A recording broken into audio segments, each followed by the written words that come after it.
Good morning সবাইকে, আমার চ্যানেলে সবাইকে ওয়েলকাম জানাচ্ছি। আজকে হলো বৃহস্পতিবার আর এখন বাজে প্রায় সকাল 10:30। আর এখন থেকে আমি আমার ব্লগটা শুরু করছি।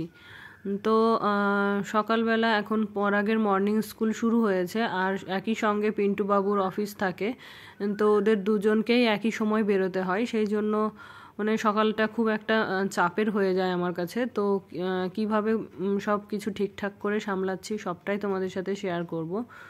তো সকালে আমি পরাগকে 5:30টার সময় তুলে দিই। 5:30টার সময় তুলে ওকে রেডি টেডি করে ওর গাড়ি আসে 7:30টার সময়, 6:30টার সময়। তো ওকে 6:30টার সময় পাঠিয়ে দিয়ে তারপরে এর মধ্যে মা রান্না বসিয়ে দেয়। তারপরে পরাগ চলে যাওয়ার পরে যতটুকু রান্না বাকি থাকে সেটুকু আমি কমপ্লিট করে পিন্টুবাবুকে খেতে দিয়ে অফিসে পাঠিয়ে দিই আর কি। তো তারপরে মাছ টাছ রাখা হয়, বাজার টাজার করা হয়, তারপরে সকালের খাওয়া দাওয়া করে তারপরে দুপুরের জন্য রান্না করা হয়। তো পিন্টুবাবু অফিসে যাওয়ার পরে পরাগ স্কুলে চলে যাওয়ার পরে আমি একটু কিছুক্ষণ ঘুমোচ্ছিলাম। তো সেই সময় বাবা গিয়ে আমাকে জিজ্ঞেস করেন কি যে শিপ্তি মাংস আনবো? তো আমি বলছি ঠিক আছে তাহলে আনেন। তো বাবা মাংস আনতে গেলেই, আমি যেহেতু মটন খেতে পছন্দ করি, তো বাবা বাজারে গেলেই মাংস যদি আনে তাহলে মটনই নিয়ে আসে। তো আজকেও সেই মতো বাজার থেকে মটন নিয়ে এসছে। তো আমি জানতাম না যে মটন এনেছে বা কিছু। আমরা সকালের খাওয়া দাওয়া করছি, তারপর বাবা আমাকে বলছে যে ওখানে 1 কিলো 400 গ্রাম মাংস আছে। আমি বলছি ঠিক আছে চিকেন হয়তো বোধহয়। তারপরে মটনটা যখন ধুতে গেলাম তখন বুঝতে পারলাম যে না, এটা চিকেন নয়, এটা মটন। তো এই যে রান্না আমি শুরু করে দিয়েছি, রান্না আমার হয়েও গেছে। এখন আমি চলে এসেছি ঘরে আর এখনও সকালের অনেক কাজ পড়ে রয়েছে, কারণ পরাগের মর্নিং স্কুল শুরু হয়েছে আর পিন্টুবাবুর তো অফিস থাকেই, সকালে রান্না থাকে। তো সব মিলিয়ে এখনও ঘরটার গোছানোর সময় পাইনি। এই যে বিছানা, এখন বিছানা তুলবো, ঘরটাও ঝাড় দেবো, টুকটাক জামা কাপড় কাচা রয়েছে, অনেক কাজ রয়েছে। আমি এখন বিছানার চাদরটাও পাল্টে নেব।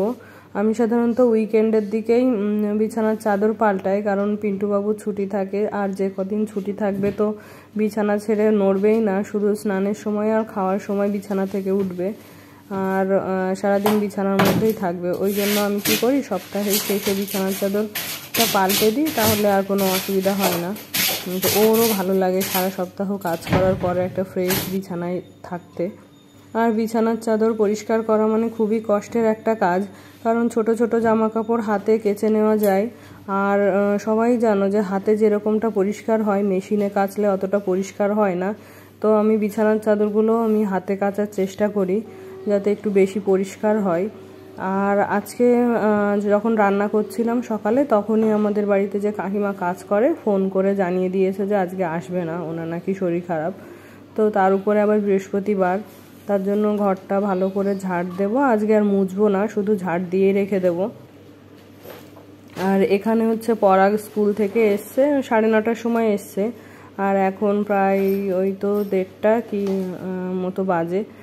তো আমার প্রথম কাজ হলো টিফিন বক্স আর জলের বোতল চেক করা, যে সমস্ত টিফিন খেয়েছে নাকি বা জলটুকু খেয়েছে নাকি। যদি এই গরমের মধ্যে সব জল না খায় তাহলে ওর মানে শরীর খারাপ করতে পারে। আবার টিফিনটাও দেখি যে খাচ্ছে নাকি, তাহলে পরের দিন হয়তো অন্য কিছু দেবো বা অন্যরকমভাবে কিছু করে দেবো। সেই জন্যই আমি রোজ ওর স্কুল থেকে আসার পরে মানে টিফিন বক্সটা ওকে না দেখলেও আমি ওকে জিজ্ঞেস করে নিই যে সব টিফিন খেয়েছো, সব জল শেষ করেছো। তো এইভাবেই চলে।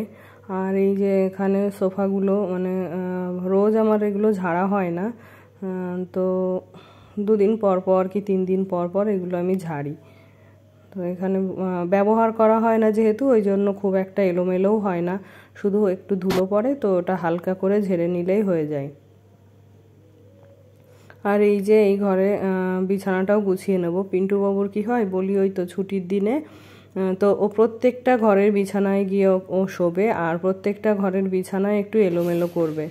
আর এটা মাকে দেখে আমার অভ্যেস হয়েছে যে বিছানায় কেউ থাকুক না থাকুক বিছানাটা একদম টান টান করে রাখতে হবে, না হলে আমার মনের মধ্যে কেমন একটা অস্বস্তি হয় যে বিছানা একটুখানি গোটানো থাকলে আমার ভালো লাগে না দেখতে। তো এটা আমার শাশুড়ি মার থেকেই আমি শিখেছি। আর এই যে এই ঘরেও এই ঘরে যে আলনাটা রেখেছি, আর এই যে বিছানাটাও একটু ঝাড় দিয়ে নেব। তারপরে বিছানা ঝাড় দিয়ে সমস্ত ঘর আবার ঝাড় দিয়ে নিচ্ছি। আর এই দিক থেকে বাবু এসছেন খেলা টেলা করে এই দুপুরের মধ্যে, যেহেতু সবার মর্নিং স্কুল রয়েছে, তো ও বন্ধুদের সাথে খেলা টেলা করে এই যে উপরে এসছে। এখন ওকেও স্নান করাবো, আমিও স্নান করব। স্নান করে আজকে বৃহস্পতিবার পুজো রয়েছে, ঘরটার ঝাড় দিয়ে এখন চলে এসেছি আমি রান্নাঘরে। আর এখন আমি এই যে আম মাখা করবো। তো এবছরে একদিনও আমার আম মাখা খাওয়া হয়নি। তো মনে থাকে, অন্য সময় যখন কাজ করি তখন মনে হয় যে না এখন গিয়ে আম মাখা করে খাবো বা কিছু। তো যখন কাজ করে চলে আসি তখন স্নান টান হয়ে যায়, আর মনে থাকে না যে আম মাখা খাবো। তো চলো।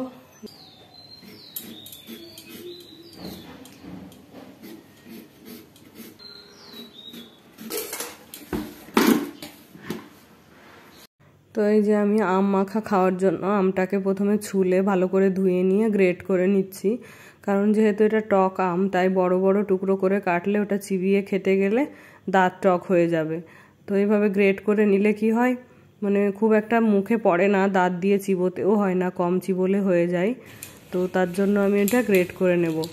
আর এর মধ্যে আমার ফোনে একটা ফোন আসায় ভিডিওটা অফ হয়ে যায়, আর ফোনে আমি জানতে পারি যে আমার একটা পার্সেল এসছে, তো সেটাই ডেলিভারি দিতে এসছে।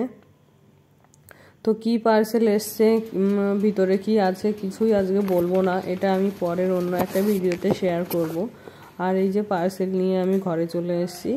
আর এখন আমি আম মাখা যতটুকু বাকি রয়েছে ততটুকুই কমপ্লিট করব। এই যে এর মধ্যে দিয়ে দিলাম একটুখানি নুন, আর এই যে একটা লঙ্কা চেরা দিয়েছি, যেহেতু আমি ঝাল খুব একটা পছন্দ করি না। তরকারিতে বা কোনো কিছুতে লঙ্কা না হলেও আমি খেতে পারি, কিন্তু বেশি লঙ্কা হলে আমি সেটা খেতে পারি না। আর আমার শ্বশুর বাড়িতেও লঙ্কাটা খুব কম খাওয়া হয়, আর বাপের বাড়িতে বেশি লঙ্কা খাই, সেই জন্য ওখানে গেলে আমার একটু মানে অসুবিধা হয়ে যায় খেতে।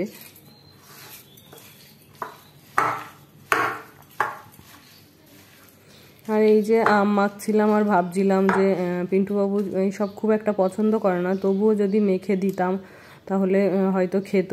তো সেটাই ভাবছিলাম যে বাড়িতে থাকলে এটা মাখলে ভালো হতো, তখন তাহলেও খেতে পারবে। তো ওকে অন্য একদিন করে দেবো, সেটাই মনকে বোঝালাম আর কি। আর এখানে পরাগের পরীক্ষা রুটিন দিয়েছে, তো ওকে আমি কিছু প্র্যাকটিস করাচ্ছিলাম। এটা হচ্ছে দুপুরে খাওয়া দাওয়ার পরে। করো সব কটা করো।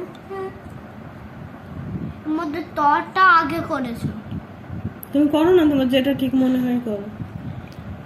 ও মানে পড়ায় মন খুব একটা দিতে চায় না, যেহেতু এখন মানে খেলার সময়। অন্যান্য দিনের মতো পিন্টুবাবু অফিস থেকে আসার পর আমাকে যেরকম টিফিন বানাতে হয়, তো আজকেও একটা টিফিন বানাবো। মানে ডিনারের যেহেতু অনেক দেরি আছে, তো এখন একটা ওকে হালকা পাতলা কিছু বানিয়ে দেবো। তো আজকে বানাবো আমি দুধ সুজি। আগের দিন করেছিলাম আমি ঝাল সুজি, আর এখন বানাবো দুধ সুজি।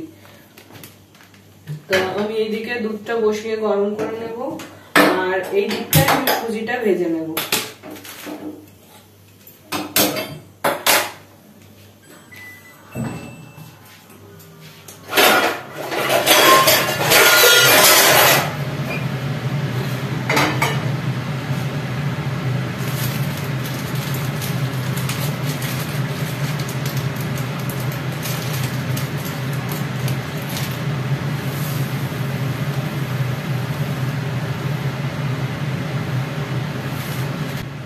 কড়াইয়ে সুজিটা দিয়ে দিয়েছি, এবার এর মধ্যে দেবো একটুখানি ঘি।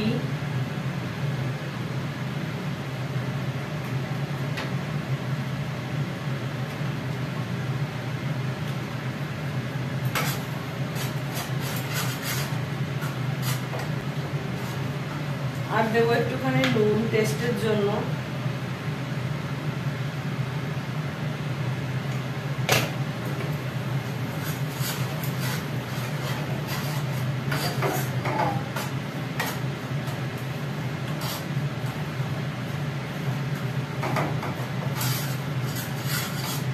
আর এইদিকে দুধটা ফুটে গেছে, আমি দুধটা বন্ধ করে দিয়েছি। এই যে সুজিটা ভাজা হয়ে গেছে, এখন আমি এটা দুধের মধ্যে দিয়ে দেব।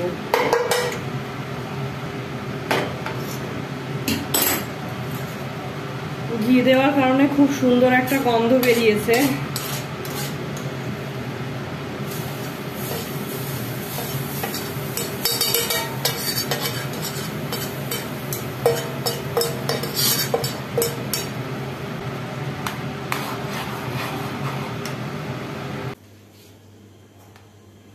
আজকের ভিডিওটা আমি এখানেই শেষ করছি। দেখা হবে অন্য একটা নতুন ভিডিও নিয়ে।